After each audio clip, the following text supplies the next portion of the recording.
All right, the first birthday, September 9th.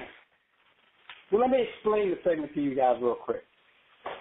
We're going to say whose birthday it is, how old they are, and then everybody, if they have an opinion on it, they're going to say the first thing that comes to their mind about this person.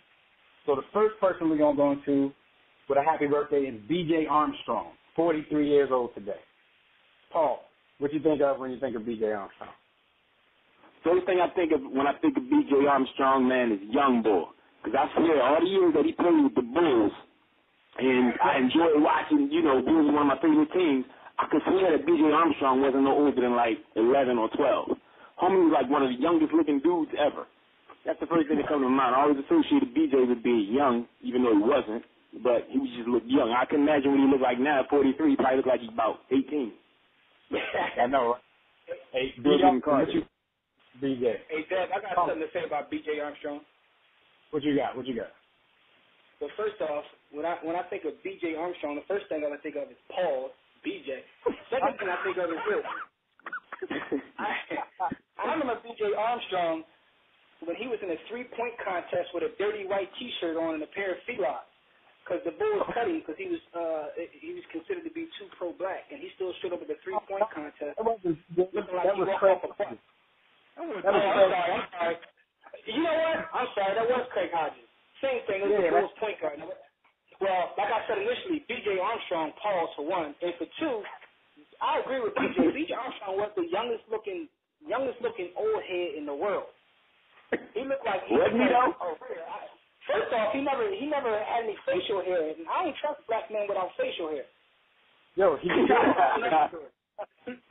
soon as black young boys can grow facial hair, we grow it, man, and we keep it for the rest of our lives. Even if you got the little spotty junk when your beard not growing in everywhere, you still want the facial hair. Yeah, you can a little bit of facial hair. You might even try to add a little wax or something to it. That might just be a Philly thing, even though I ain't never do it. But add a little wax, enhance it. But that's what was suspect about BJ. Homie had no facials. It was something BJ not growing his facial hair, man. What you got on J. Armstrong, be awesome? Scotty, Mike, pass me the ball. Pass me the ball. I'm open. We go to BJ was nice. He was the benefactor of, two of the most dominant players ever to exist in the universe. I don't have much more to say other than that for the brother's career. I mean, I remember when he went to Golden State and didn't do much of nothing. But he was cool. I left Chill for last since he's a resident Bulls fan. What you got, Ben? B.J. Armstrong, what comes to mind, I think of that corner three-point shot from the triangle offense during those 3 championships. And then I think about 1,000 jump shots a day. Many people don't know, but between his time leaving University of Iowa and playing with the Bulls in the summer, he would shoot 1,000 jump shots a day every day. So when they called his number, even though he averaged like 8, 9, 10 points a game, that three-pointer was going in.